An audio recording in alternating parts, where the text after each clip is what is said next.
Hello guys, Vizaresh here, bringing you another unit test video from Total War Warhammer 2. Today's unit is Crown Hellebron, one of the legendary loads from Dark Elf roster. In this video, I'm gonna talk about unit stats, unique abilities, unique items, mounts, unit changes, unit testing, conclusion, and my personal suggestions that might help make this unit more thematic or better.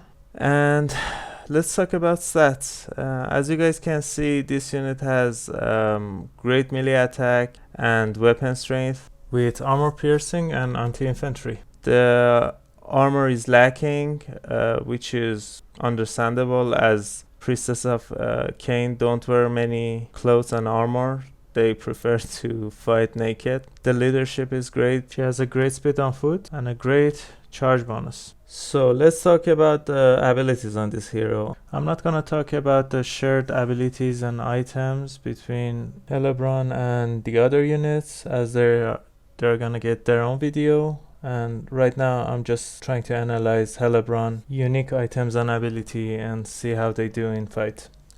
So let's talk about the abilities first. The most important one and the one most confusing in the abilities is Blood Frenzy. This ability activates when you're in melee combat for every 45 seconds. Then for 90 seconds you get several buffs. Each 30 seconds you get a buff, and the 30 seconds after the previous one, you get the more powerful buff. In the first stage you get 6% armor piercing after the 30 seconds, and you don't need to be in fight. After this buff activates, the 3 stages they're just gonna activate on their own.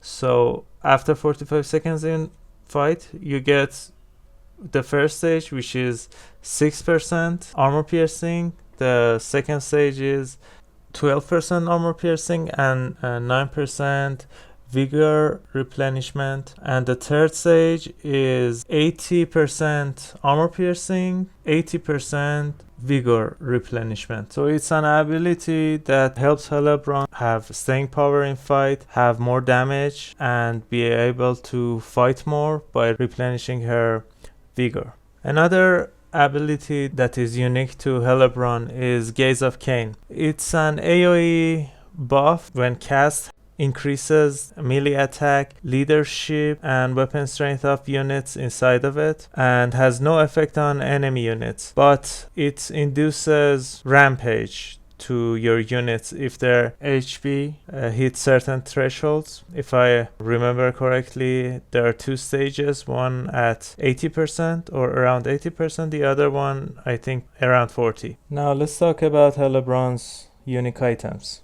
which are the Curse Blade, which is an damage on time item that does damage when the enemy is losing. This item has a really weird history. There are many videos on this item and how it used to be. Dove Plays and Milk and Cookies Total War covered it in length. I'm just gonna talk about how does it work right now. So when any melee enemy fighting Hellebron and they're losing the battle, they're gonna take a burst of damage, which has an internal cooldown of 10 seconds. So every 10 seconds, the enemy hero, lord, or unit are gonna take a burst of damage. For lords and heroes, it's straightforward. They're just gonna take the full 132 damage. But how does it work for full units with many models? So randomly, one of the enemy individuals in the unit will take 132 damage.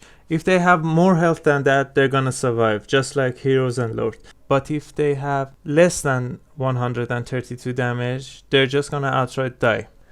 The other item thankfully doesn't do much. It's just an AoE buff, which increases the magic resistance of the units and Hellebron herself by 22%. Yeah.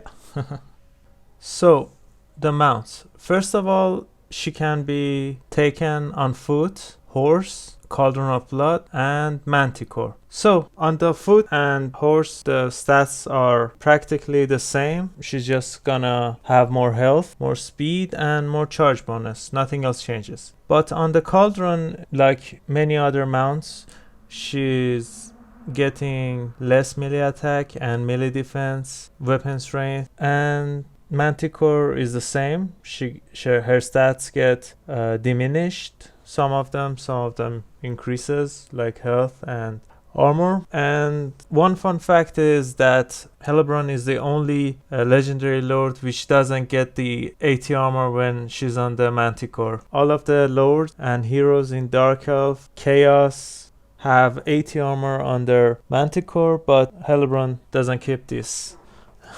So she has 45 armor. The only nerf this unit has received is to her Curse Blade. It was unjustified nerf. The item was completely broken. I'm gonna leave a link to Dove Plays and Milk and Cookies Total War videos so you guys can see it yourselves. This unit also got 2 buffs. One of them was stat buffs and the other one was cost reduction. And now to the testing. After I tested this unit many times, this is my conclusion of this unit. The Hellebron on Cauldron of Blood is much better than the attack on Cauldron because she has access to armor piercing, better abilities, and better items. From my understanding, the Cauldron is supposed to be a infantry grinder, and Hellebron on Cauldron actually does that. The Curse Blade, the Amulet, and Blood Frenzy actually complement this playstyle a lot. First of all, Blood Frenzy actually increases armor piercing, so as she sits in fight, she gets more armor piercing. It also increases vigor, so it incentivizes Hellebron to stay in combat even more. But the only way that Hellebron can stay in fight safely is when she's on the Cauldron, because on foot she has little to no armor, and on the horse it's the same. She's even more vulnerable to range attack and anti-large. On Manticore she doesn't fare any better. She has only 45 armor, which is the stats of the feral Manticore. But it doesn't mean she can't be picked on Manticore. She can be kitted out to act as a Lord, Hero, or high priority unit killer with Heroic Healing Blow and Witch Brew. The damage output would be insane. In my experience, you shouldn't pick all of the items and abilities of this Lord. You have to choose what type of Lord you want Hellebron to be. Based on that, pick items and abilities to suit your playstyle. And don't let her anti-infantry fool you. She can kill monsters and cavalry just as easily because she has a great weapon strength and really high melee attack. So she doesn't struggle that much in those regards. On foot, on horse, and on Manticore she can fight any monster. Maybe not one-on-one, but with a little support she can kill dragon lords on dragon on air, or I don't know, chariot lords or infantry lords really easy. So in conclusion, Hellebron is a very definition of glass cannon. She is very vulnerable on all mounts except Cauldron. And even on Cauldron, the single entity monsters or models can actually goon her, so she should always have support on ground, on horseback, on Manticore, or on Cauldron. She always should have backup, and more than any other lord or hero, you have to pick and choose abilities, items, and mounts based on the role you want Hellebron to fill, because her items are very expensive and very situational, as well as her items, abilities, and mounts. In contrast, I can name Imrik because every ability and item he has helps him do one thing: kill faster. That's it. The horn helps him buff all the units in High of Army, including himself. The Lord of Dragon debuffs the enemy, lord, hero, or even units. So it's all-in-one ability that helps you kill faster. And his lance is also a debuff that increase fire damage that's also imbues fire damage, so his items and abilities all synergize as well with each other, and he pays a high price for that. But in Hellebron's case, her abilities, items and mounts are expensive, and you can't actually pick all of her items. You need to actually pick some and let some of them go. As for all the unit testing videos I make, I then suggest some changes that are based on my tests and on my personal opinions. So these are what I think would help Hellebron greatly.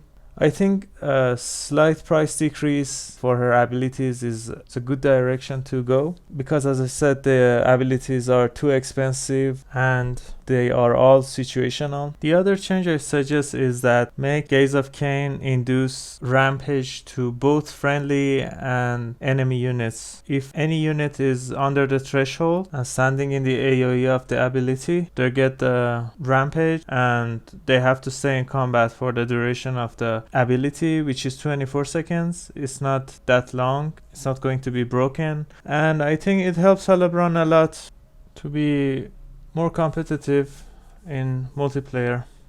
So that's it, guys. That's all I got to say. I hope you guys enjoyed the video. Like, share and subscribe. If you do, it helps a lot. And that's it. Hope to see you guys soon. Bye.